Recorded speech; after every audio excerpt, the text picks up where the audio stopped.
Hello မင်္ဂလာပါကျမတို့ဒီတစ်ခါရှမ်းပြည်ကိုရောက်ခဲ့ပြန်ပါပြီဒီတစ်ခါခီးစဉ်လေးကတော့ရှမ်းပြည်တောင်ပိုင်းမှာရှိတဲ့အရှိမြင့်နောက်မြင့်တောင်ကိုတက်ရောက်မဲ့ခီးစဉ်လေးဖြစ်ပါတယ်အရှိမြင့်နောက်မြင့်တောင်ကပေ9000ကျော်မြင့်ပြီးတော့အခုချိန်ဆိုရင်တောင်စလက်ပန်းတွေပွင့်နေပြီလို့လည်းသိရပါတယ်ဒီတစ်ခေါက်ဆုရက်ကတော့အောင်မန်းမြို့မှာဖြစ်ပါတယ်အဲ့ဒါကြောင့်ကလောမှာမစင်းတော့ပဲအောင်မန်းမြို့ထိကားဆက်စီရပါမယ်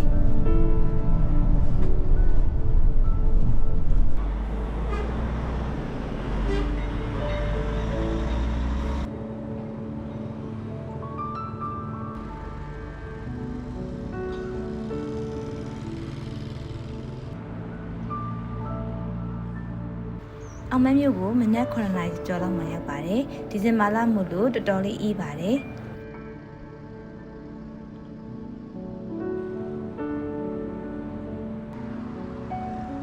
တောင်တက်ချိန်ကအနည်းဆုံး9 နာရီကနေ10 နာရီလောက်ကြာမှမို့လို့မနက်စောစောစထမှာဖြစ်ပြီးတော့တောင်တက်ခင်တညကိုတော့တောင်စီရွာလေးမှာညအိပ်ရမှာပဲဖြစ်ပါတယ်ဆုရမှာဒူးဆောင်အောင်ဆောင်အထုပ်တွေကားပေါ်မှာနေရာချပြီးတော့အခုမနက်စာသွားစားပါမယ်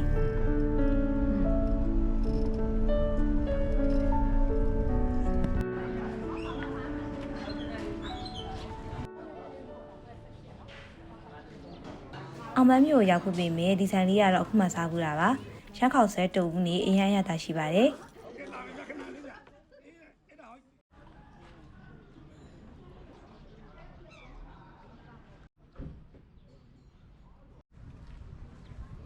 မနက်စာစားပြီးတော့ပင်တရမြို့ကိုခရီးဆက်ပါတယ်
မနက်10 နာရီခွဲလောက်မှာတော့ပင်တရမြို့ကိုရောက်ပါတယ်ခီးစဉ်ကပင်တရမြို့ရဲ့အထင်ကရနေရာလေးတွေကိုလိုက်ပို့ပေးပါတယ်အရင်ဗီဒီယိုတွေမှာပင်တရမြို့ရဲ့ blog တွေကိုတင်ပြပြီးသားမို့လို့ဒီတစ်ခေါက်တော့ဗီဒီယိုလေးမရိုက်ဖြစ်ခဲ့ပါဘူး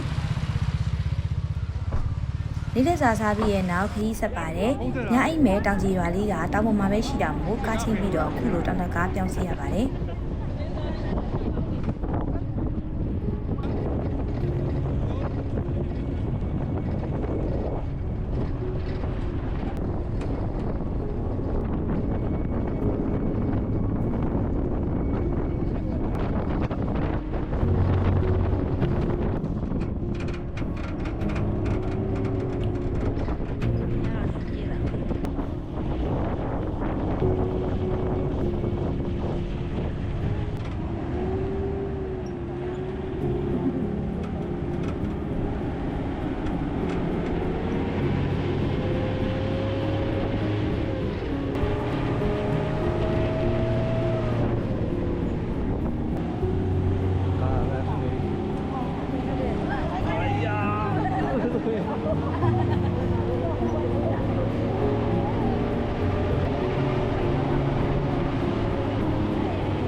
သွားပြီဟာဟေး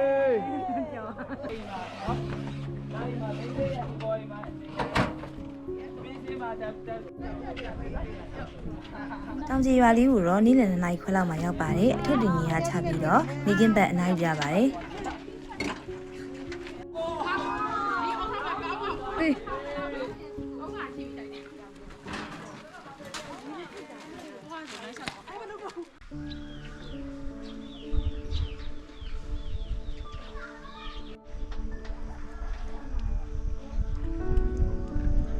ညနေပိုင်းမှာတော့ပန်းစေရွာတွေကိုပတ်ကြည့်ကြပါတယ်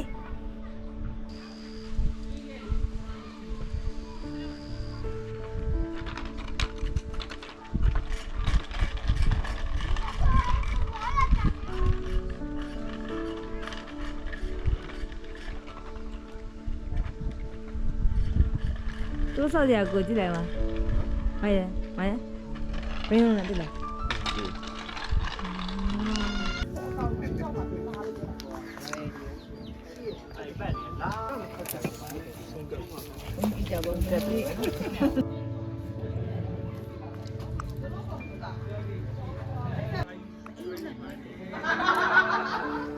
你农业这个是米表演，要么就得婆婆呀，伢家里有啥比较，没得偏当对呀嘛木路，稍稍一样的咋办嘞？背下，好的，背不着，打野毛年花，背不着花，背不住，打背鸟，拿个就打那熬的。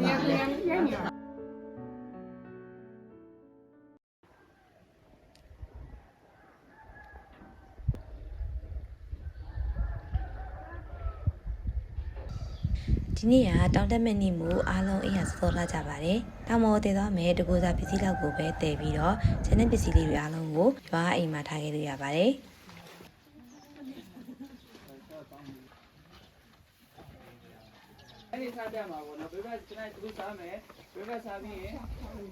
အားလုံးပြင်ဆင်ပြီးရဲ့အချိန်မှာတော့အကျော်လျှော့ခိုက်ကနေပြီးတော့လိုအပ်တာလေးတွေမှာချာမနက်စာစားပြီးတော့မနက်9 နာရီလောက်မှာစတင်ထွက်ခွာခဲ့ပါတယ်။ တယောက်တည်းဖြစ်နေခဏစောင့်နော်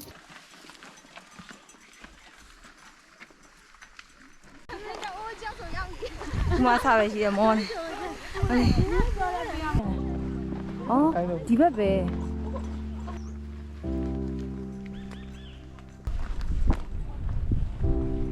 ကတော်လုံးကတော်လည်းဟောလုံးဟုတ်ရောဘာစားလဲ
မော်ရ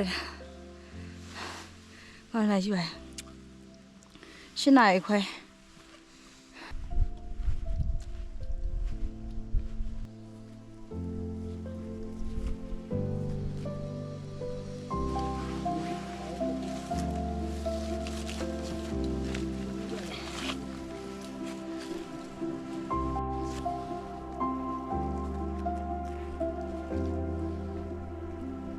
မိဖာဆိုလာဒီတော့အေး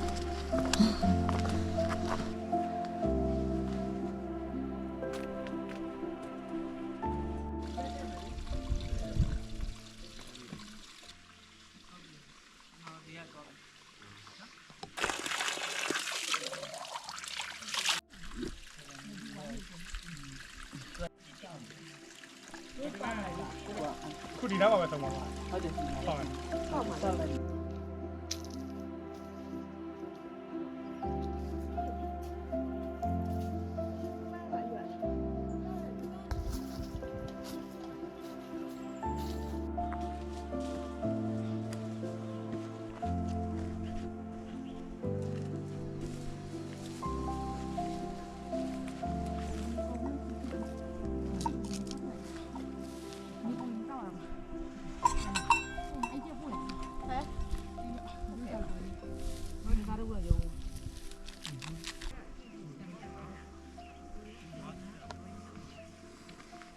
နေမောပဲ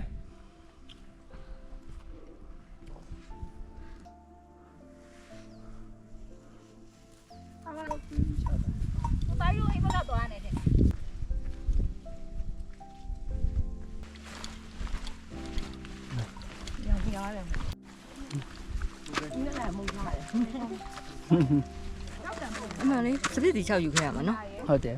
ပြီးသွားဟောနောက်ပြီးဟိုပိုင်းဖေးစီဟာလေးမိတ်သွားတယ် ဟိ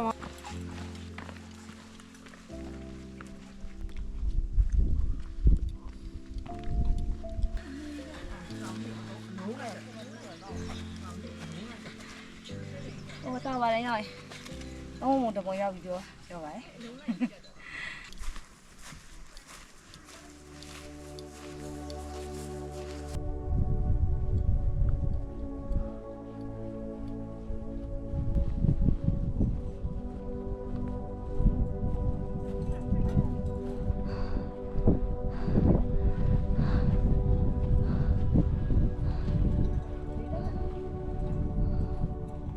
ပြန်ရှိရဟဲ့ခုပတ်တယ်လား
နောက်ပိုင်းနေပြီးတော့လက်ထွက်လာပါပြီဆရာဆိုင်ဆရာဆယ်နိုင်51ဖြစ်နေပါပြီ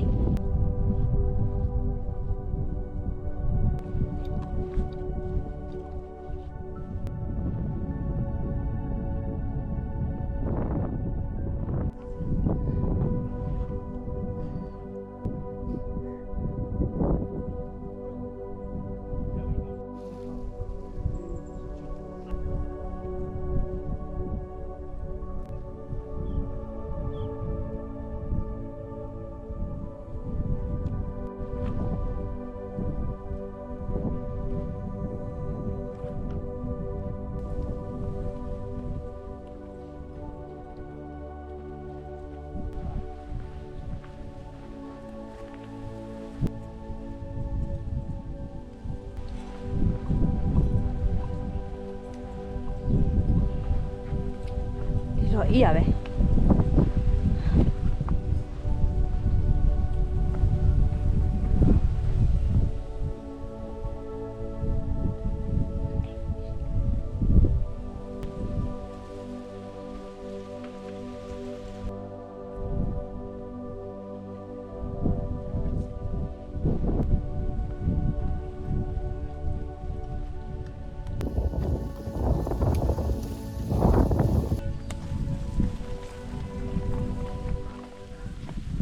တို့လည်းခုမှတွေ့ရရတယ်တတ်တယ်ကြတဲ့ ဟုတ်ပါ တတ်တယ်ကြတဲ့ဟုတ်တယ်လည်းမတွေ့လိုက်ရတော့ ဒီတော့မတွေ့လို့ရှိတော့လေဘုံတော့ပြီးအဲ့ဒါရချိန်တယ်လားတော့ဟုတ်လား အဲ့ဒါကတော့ညင်းတာတတ်တယ်စောထားတဲ့ညင်းတွေကဆောက်ဝါအေး ရပြီ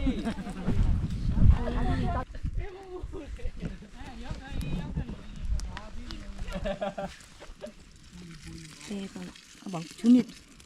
ဂျူမီကြာ သွားကြည့်ပါဦးကိုင်းဆောင်ပါ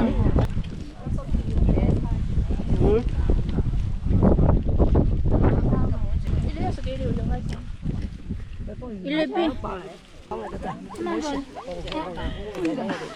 ဘာလို့နည်းနည်းလောက်ဖြစ်ပါဟုတ်ကျေးဇူးပါ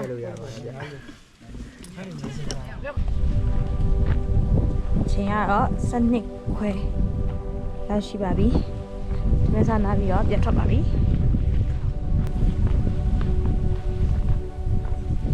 ဒီတဲ့တော့လေအေးရမယ်နော်ဒီကတော့အေးရ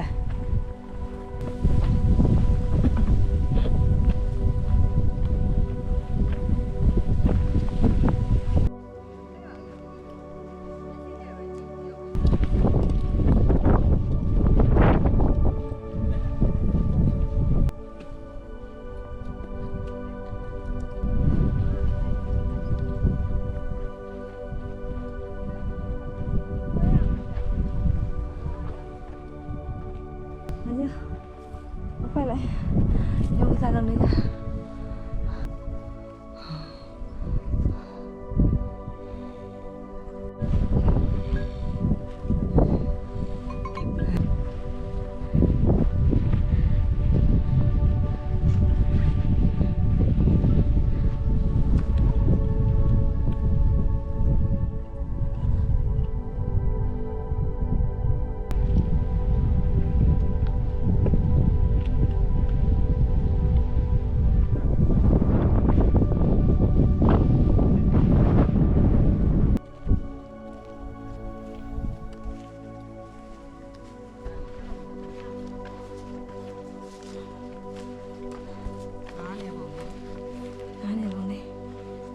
Isi bela. Isi bela. Isi ba be shi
ဖွင့်တဲ့ချိန်လို့နော်ဟုတ်လား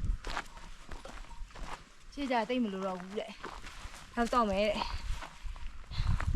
ခြေရတော့တယ်2:20ရှိတာပါပြီတရားတင်ရှားကြတယ်ဖြစ်ပါတယ် ဒီဘက်ကဆိုရင်တော့ဒါတွင်းတရားပေါ့နော်ဒီဘက်ကရက်ဆောက်ဒီဘက်ဆိုရင်တော့ရွာငံပေါ့အဲ3ခုရဲ့ဆုံးရအောင်အဆုံးရလေးဖြစ်ပါတယ် အဲ့ဆိုတနေရာနဲ့ရောက်ပါတော့တုံးနေ 3နေရာ တုံးနေရာတော့တနေရာနဲ့ရောက်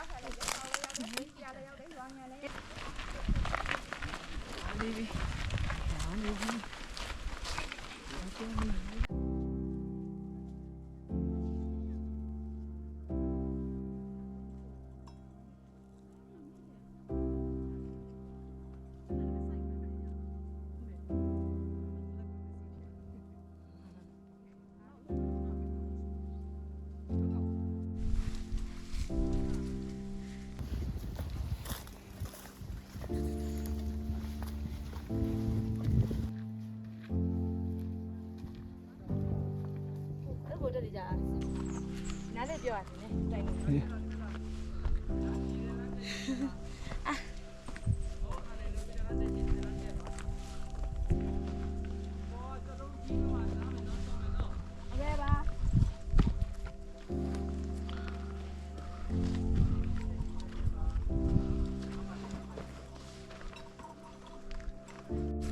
ရောက်ကြီးဆိုတာတရားတော့ရှုရတာလား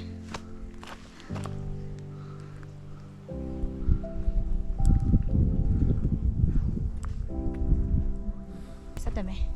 ဒီထားပြလိုက်ခဲ့ဦးနော်ဟုတ်နံပါတ်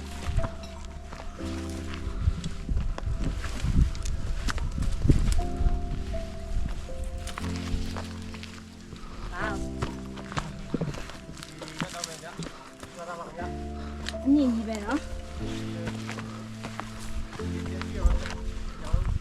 ဘုံဘုံလေးနေရတယ် ရောက်လာလား ဒီရတယ် ဟိုင်း မြေ လိုက် လေး တယ်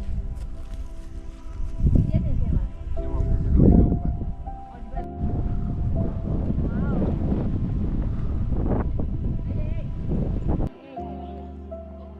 ဆုံးနေနေမဟုတ်ဘူးမမမရောက်ကြာကြာနေအော်ဒီဘလေးပလေးချက်လာတာဘူးငါတို့ခဏကြည့်လှည့်လိုက်ပါတော့ပြန်လာဆက်ဆောင်လိုက်တာနော်ဟိုဝင်ရတာလည်းဟိုမြင်ဒီမှာမှမြင်ရတယ်။ညဝေးသွားပြီရောက်ပါ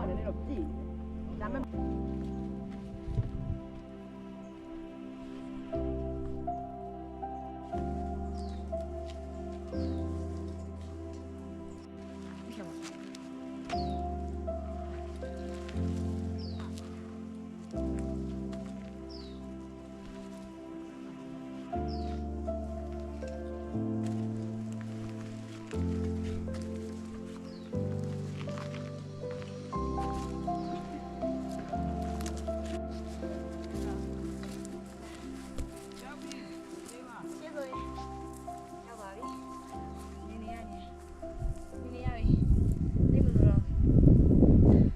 အချိန်ကဘယ်လောက်ဖြစ်သွားပြီလဲဆိုတော့3:22ဟိုရှိရတက်နေဆိုရောက်ပါပြီ။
ကိုဖြတ်ပြီးရောက်ပါတော့မယ်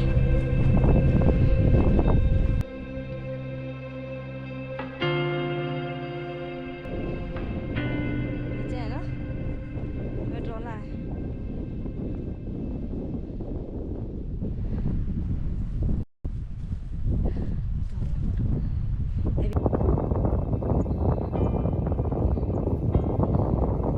ဒီရက်တိုက်တယ်တော့အေးလာပြီမပါရအောင်အေးညတော့ဘယ်လိုအေးလဲမသိလိုက်လိုက်လိုက်အော်လိမ္မာလိုက်တာလိမ္မာလိုက်တာ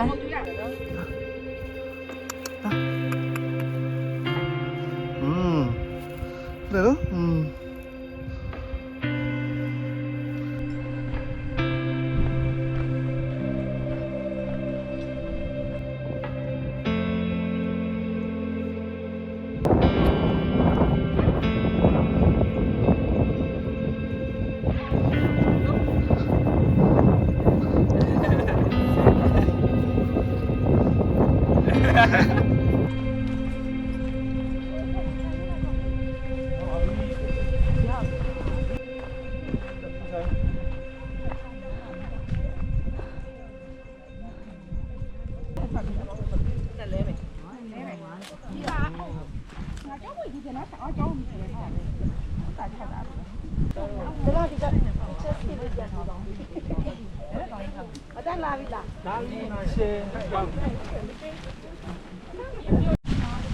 ရရနေဟောမှာနေတိုက်ပြီးတော့မလဲရတိုက်ပြီးမျက်နှာကြီးအေးတယ်မျက်နှာကြီးအေးနေဒီဘက်နေတော့ အခုပဲရှိတယ်တော်အေးနေနော် တော်တော်ကြီးတယ် ဒေါင်နေရှိနေသေးတာညဆိုတော့မတွေ့ရဘူး မတန်ထဲမှာအဲ့လောက်တော့မအေးဘူး တက်နေမှာဒီလေးလုံးနဲ့နှွေး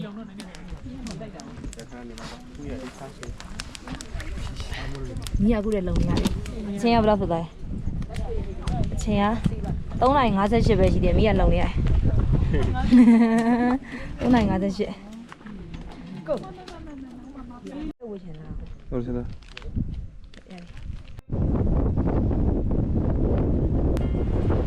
တောင်ပန်းနဲ့စမနဲ့ဘလို့တွေ့ချင်ရင်ပါထောင်ကြည့်တယ်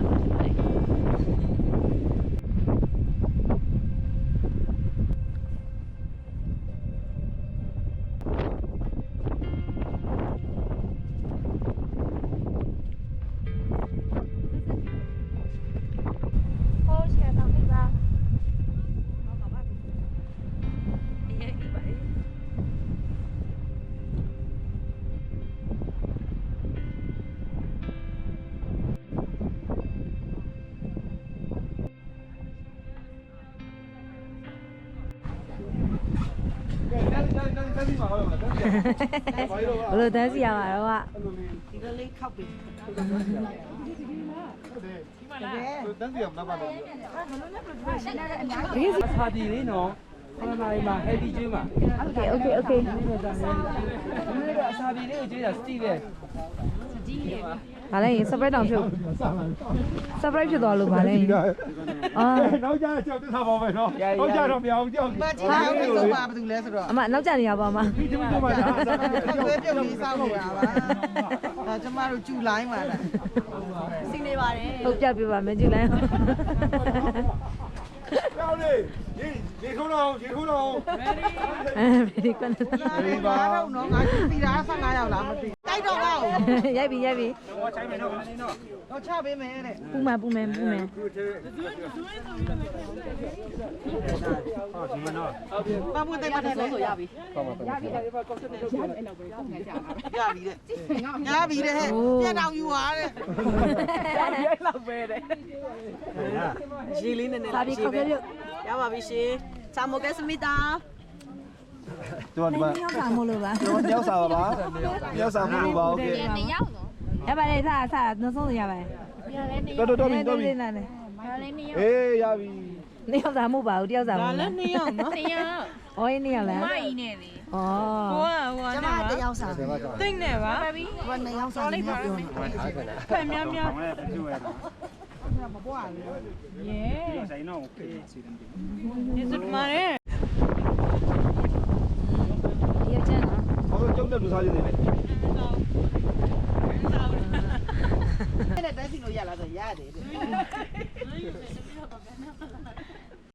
ကဲစနေကိုတော့နေပါပြီတော့အေးပါတောင်းနေမလို့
2025ခုနှစ်ရဲ့နောက်ဆုံးနေ့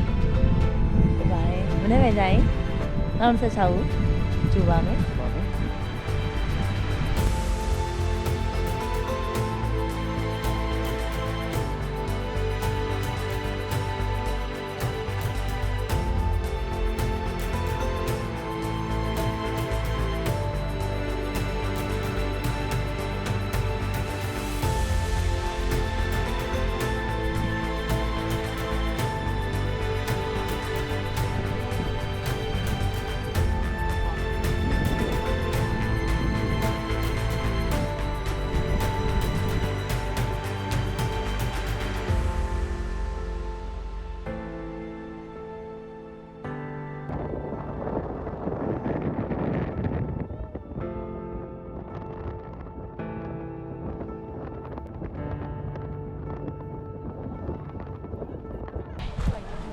ရှင်းချလိုက်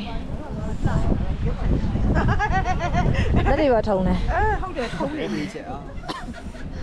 လက်အိတ်စလည်းထုံးတာပဲတော့ထုံးတယ် လေပြရည်တော့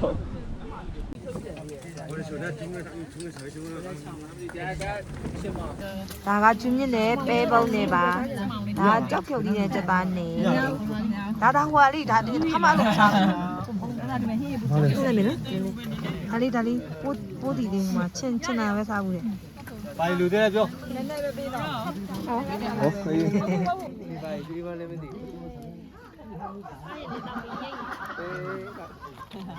ဟုတ်ကဲ့ဘာတဲ့ဟိုကတခါမှမစားဘူးဟုတ်ကဲ့ နာမည်တွေဘာလို့ထားလဲရှေးချတာပြရ ကျဲ အတင်းနဲ့ဟိုမပါလေးပါလေနောင်ကျင်း ဟုတ်ဘာလို့မနေသေး ဖုံးလေမထွဲယူတာ ဘာလို့ထားမှာလဲ ဟုတ်လား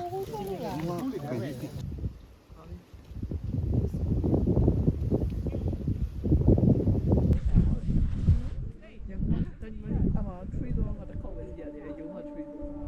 ဒီတခေါ်စီရတယ်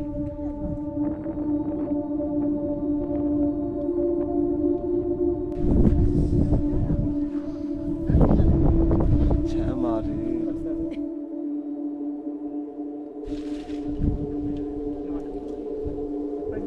ဟ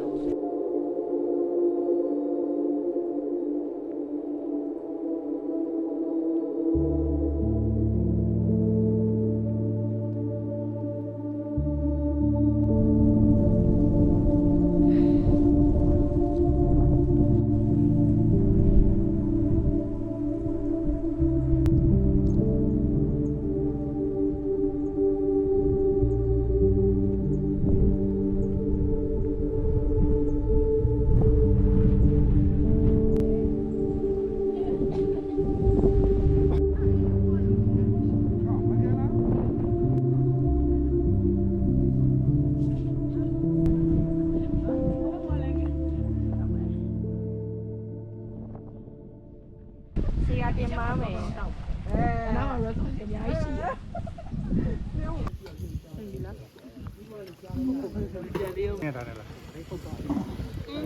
ပါရအဲ့လိုခဏလေးအချက်ထားလေး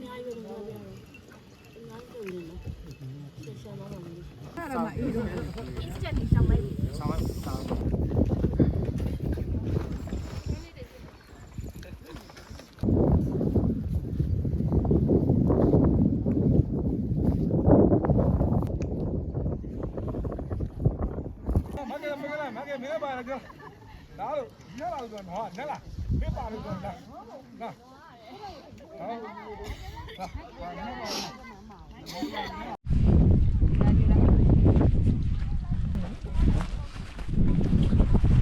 ဲစပါမယ်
ထမင်းစားနားခဲ့တဲ့နေရာလေးရောက်ပါပြီ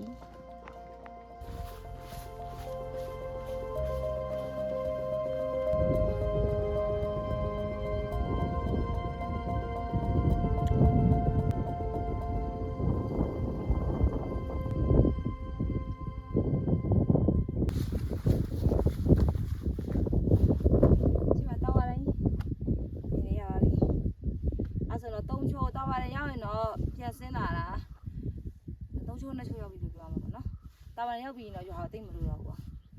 ။ဆောက်ပါမယ်။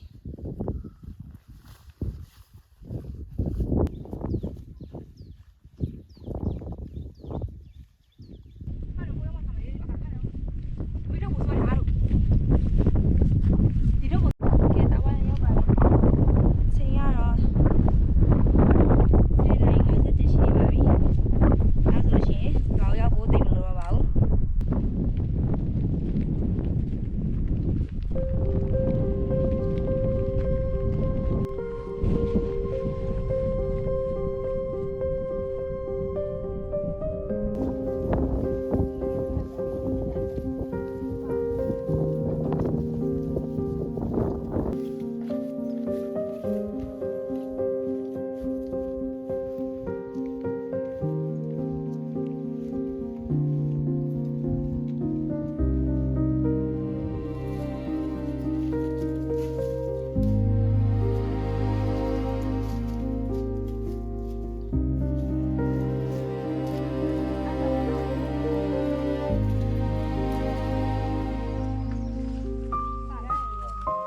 ချယ်ရီပင်နဲ့မြင်နေရပြီရွာကိုရောက်ကနေပါပြီ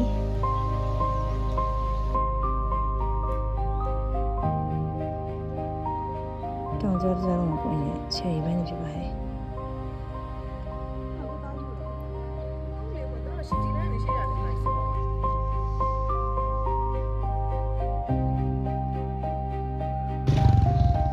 ရှေ့ဆိုရင်ရွာကိုရောက်ပါပြီတိတ်မလို့တော့ပါဘူး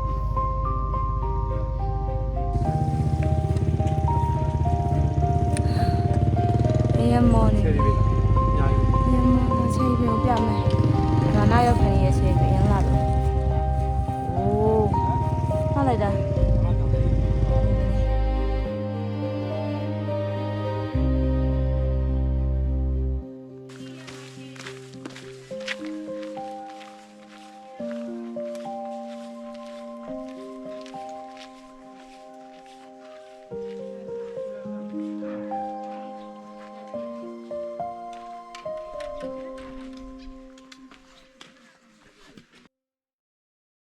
ကဲအရင်ရောက်နေတဲ့လူတွေရဲ့ခန်းစားချက်လေးပြောပြပါနားပြီးသွားပြီလား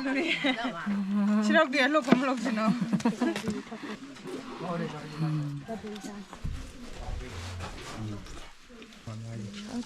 အသီးသေးတယ်ဒီမှာအများကြီး ဘူးမမြင်ဘူးအချင်း ဒီမှာဒီအတွန်းလိုက်ကြီး အမှန်ကူသီးပါနော် ဒါလေးဖယ်လိုက် အလေဟုတ်တယ်တော်တော်ကြီးတယ်ဟာသူကကောက်ရတာပါနော်ဒါ ကြည့်ကြတာပါရှင်ကြည့်ကြတာကောက်ထား ကြည့်ကြတာပါနော်ခုတော့မဟုတ်ပါဘူး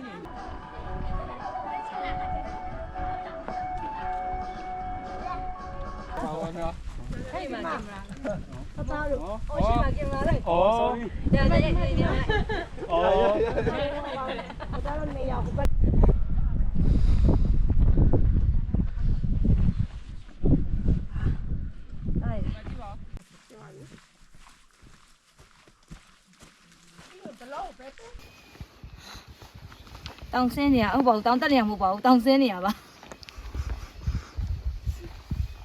ချီချီနာနေလို့ပြောင်းပြန်ဆင်းတာပါဟုတ်လေဒီကဟိုကနေပြန်ပွင့်ဆင်းมาလဲတူတယ်သူရှိရနော်ဘာလေးလဲမသိပွင့်ဦး